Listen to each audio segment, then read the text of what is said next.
ಮತಗಳ್ಳತನ ಮಾಡುವುದರಲ್ಲಿ ಬಿಜೆಪಿಗರು ನಿಸ್ಸೀಮರು. ಅದನ್ನ ಅವರು ಸಾಬೀತು ಮಾಡಿದ್ದಾರೆ. ಬಿಜೆಪಿ ವಿರುದ್ಧ ಸಿಎಂ ಸಿದ್ದರಾಮಯ್ಯ ವಾಗ್ದಾಳಿ ನಡೆಸಿದ್ದಾರೆ. ಮತ ಕದಿಯೋದೆ ಬಿಜೆಪಿಯವರ ಗುರಿಯಾಗಿದೆ.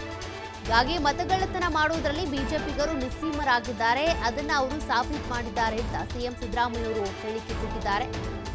ಮತ ಕದಿಯೋದೆ ಬಿಜೆಪಿಯವರ ಗುರಿ ಆಗ್ಬಿಟ್ಟಿದೆ. ಇತ್ತೀಚಿನ ವರ್ಷಗಳಲ್ಲಿ ಮತಗಳವು ಮಾಡ್ತಿದ್ದಾರೆ. ಲೋಕಸಭೆಯಲ್ಲಿ ಮತಗಳವು ಮಾಡಿದ್ರು, ಅಸೆಂಬ್ಲಿ ಚುನಾವಣೆಯಲ್ಲೂ ಕೂಡ ಮತಗಳವಾಯಿತು. ಇದರ ಮೂಲಕನೇ ಅವರು ಅಧಿಕಾರಕ್ಕೆ ಬಂದ್ರು ಅಂತ ಬಿಜೆಪಿ ವಿರುದ್ಧ ಸಿಎಂ ಸಿದ್ದರಾಮಯ್ಯನವರು ವಾಗ್ದಾಳಿ ನಡೆಸಿದ್ದಾರೆ. ಸಾಕಷ್ಟು ಸದ್ದು ಮಾಡ್ತಾ ಇರುವಂತಹ ವಿಚಾರ ಇದು. ಮತಗಳವು ಸಿದ್ದರಾಮಯ್ಯನವರು ಕೂಡ ಪ್ರತಿಕ್ರಿಯೆ ಕೊಟ್ಟಿದ್ದಾರೆ. ಭಾರತೀಯ ಜನತಾ ಪಕ್ಷವನ್ನ ಸುಳ್ಳಿನ ಸರ್ದಾರ ಅಂತೇಳಿ ನಾವು ಕರೀತಾ ಇದ್ದೆ. ಬರೀ ಅವರು ಸುಳ್ಳಿನ ಸರ್ದಾರ ಅಷ್ಟೇ ಅಲ್ಲ, ಸುಳ್ಳೇ ಅವ್ರ ಮನೆ ದೇವರು ಅಂತ ನಾವೆಲ್ಲ ಕರೀತಾ ಇದ್ವಿ. ಅದಷ್ಟಕ್ಕೆ ಸೀಮಿತ ಆಗಿಲ್ಲ. ಅವರು ಮತಗಳ್ಳತನ ಮಾಡೋದ್ರಲ್ಲೂ ಕೂಡ ನಿಸ್ಸೀಮರು ಅಂತಕ್ಕಂಥದ್ದನ್ನು ಸಾಬೀತು ಮಾಡಿದ್ದಾರೆ. ಮತ ಕದಿಯದೇ ಅವರ ಕಸುಬು. ಅದಕ್ಕೋಸ್ಕರ ಭಾರತೀಯ ಜನತಾ ಪಕ್ಷದವರು ಇತ್ತೀಚಿನ ವರ್ಷಗಳಲ್ಲಿ ಮತಗಳ್ಳತನ ಮಾಡಿ ಲೋಕಸಭಾ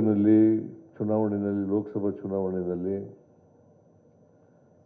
ಮತ್ತು ಅಸೆಂಬ್ಲಿ ಚುನಾವಣೆಗಳಲ್ಲಿ ಅಧಿಕಾರಕ್ಕೆ ಬಂದಿದ್ದಾರೆ ಅಂತಕ್ಕಂಥದ್ದನ್ನು ಇವತ್ತು ಬಹಳ ಸ್ಪಷ್ಟವಾಗಿ ಹೇಳಲಿಕ್ಕೆ ಬಯಸ್ತಾ ಇದ್ದೇನೆ. ನಾವು ಭಾರತೀಯ ಜನತಾ ಪಕ್ಷವನ್ನು ಮತಗಳವನ್ನ ರಾಹುಲ್ ಗಾಂಧಿ ಅವರು ಬಯಲ್ಗೊಳಿಸಿದ್ರು. ಬರೀ ಆರೋಪವಷ್ಟೇ ಅವ್ರು ಮಾಡಲಿಲ್ಲ, ಸಾಕ್ಷ್ಯಾಧಾರವನ್ನ ಇಟ್ಕೊಂಡು ಬಯಲ್ ಮಾಡಿದ್ದಾರೆ. ಬೆಂಗಳೂರಿನಲ್ಲಿ ಸಿಎಂ ಸಿದ್ದರಾಮಯ್ಯನವರು ಪ್ರತಿಕ್ರಿಯೆ ಕೊಟ್ಟಿದ್ದಾರೆ. ರಾಹುಲ್ ಗಾಂಧಿ ಅವರು ಮತಗಳವಿಗೆ ಸಂಬಂಧಪಟ್ಟಂತೆ ಏನ್ ಆರೋಪ ಮಾಡಿದ್ರು ಅದು ಬರೀ ಆರೋಪ ಆಗಿರಲಿಲ್ಲ, ಬದಲಿಗೆ ಸಾಕ್ಷ್ಯಾಧಾರ ಸಮೇತವಾಗಿ ಅವರು ಸಾಬೀತು ಮಾಡಿದ್ದಾರೆ.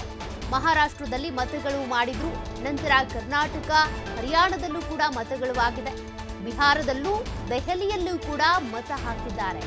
ಒಬ್ಬರು ಒಂದೇ ವೋಟು ಹಾಕಬೇಕು, ಇದು ನಮ್ಮ ಸಂವಿಧಾನದ ನಿಯಮ ಹೇಳುತ್ತೆ ಅಂತ ಸಿದ್ದರಾಮಯ್ಯನವರು ಹೇಳಿಕೆ ಕೊಟ್ಟಿದ್ದಾರೆ. ನಮ್ಮ ನಾಯಕರಾದಂಥ ಹಾಗೂ ವಿರೋಧ ಪಕ್ಷದ ನಾಯಕರಾದಂಥ ರಾಹುಲ್ ಗಾಂಧಿಯವರು ಬಯಲುಗೊಳಿಸಿದ್ದಾರೆ. ಬರೀ ಬಯಲುಗೊಳಿಸೋದು ಆರೋಪ ಮಾಡಿರೋದು ಅಷ್ಟೇ ಅಲ್ಲ, ಬರೀ ಆರೋಪ ಮಾಡಿಲ್ಲ, ಸಾಕ್ಷ್ಯಾಧಾರವಾಗಿ ಸಾಕ್ಷ್ಯವನ್ನ ಇಟ್ಕೊಂಡು ಅವರನ್ನ ಬಯಲುಗೊಳಿಸ್ತಕ್ಕಂಥದ್ದನ್ನು ಮಾಡಿದ್ದಾರೆ. ಮಹಾರಾಷ್ಟ್ರದಲ್ಲಿ ಮಾಡಿದ್ರು, ಆಮೇಲೆ ಕರ್ನಾಟಕದಲ್ಲಿ ಮಾಡಿದ್ರು, ಆಮೇಲೆ ಹರಿಯಾಣದಲ್ಲೂ ಕೂಡ ಮಾಡಿದ್ರು. ಈಗ ಇತ್ತೀಚೆಗೆ ನಡೆದಂಥ ಬಿಹಾರ್ ಚುನಾವಣೆ, ಅಸೆಂಬ್ಲಿ ಚುನಾವಣೆ, ಅಲ್ಲೂ ಕೂಡ ದಿಲ್ಲಿನಲ್ಲಿ ವೋಟ್ ಮಾಡಿರೋರು ಬಿಹಾರ್ನಲ್ಲಿ ವೋಟ್ ಮಾಡಿದ್ದಾರೆ. ದಿಲ್ಲಿನಲ್ಲಿ ವೋಟ್ ಮಾಡಿರ್ತಕ್ಕಂಥವ್ರು, ಯಾಕಂತಂದ್ರೆ ನಮ್ಮ ಸಂವಿಧಾನ ಹೇಳ್ತದೆ ಒಬ್ರಿಗೆ ಒಂದೇ ವೋಟು. ಇವತ್ತು ಸಂವಿಧಾನ ಬಾಹಿರವಾಗಿ ಅಧಿಕಾರ ಹಿಡಿತಕ್ಕಂಥದ್ದು ಇದೆಯಲ್ಲ, ಇದು ಸಂವಿಧಾನಕ್ಕೆ ವಿರೋಧಿಯಾದದ್ದು ಮತ್ತು ಪ್ರಜಾಪ್ರಭುತ್ವ ಮೂಲ ತತ್ವಗಳಿಗೆ ವಿರುದ್ಧವಾದದ್ದು.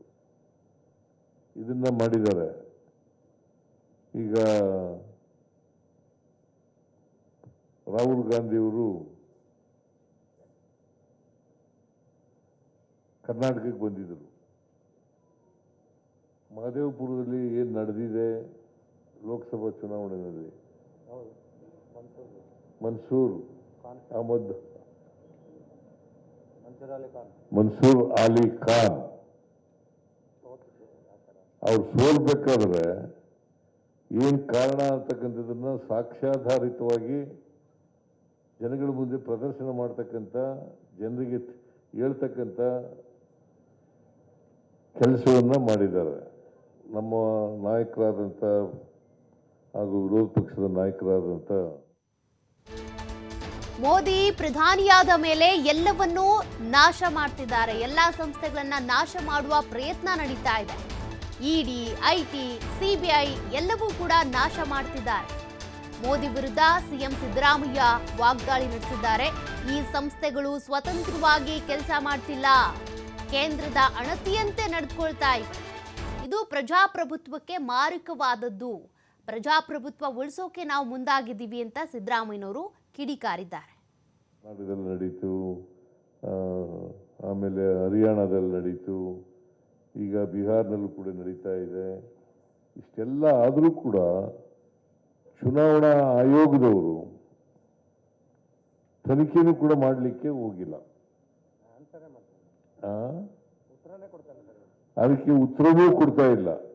ಬೇಜವಾಬ್ದಾರಿಯಿಂದ ಉತ್ತರ ಕೊಟ್ಟರೆ ಅದು ಕೂಡ ಕೊಡ್ತಕ್ಕಂಥದ್ದು ಮಾಡ್ತಾರೆ. ಸಂವಿಧಾನದ ರೀತಿಯಲ್ಲಿ ಅಥವಾ ಪ್ರಜಾಪ್ರಭುತ್ವದ ರೀತಿಯಲ್ಲಿ ಉತ್ತರ ಕೊಡ್ತಕ್ಕಂಥ ಕೆಲಸವನ್ನು ಮಾಡ್ತಕ್ಕಂಥದ್ದು ಇದು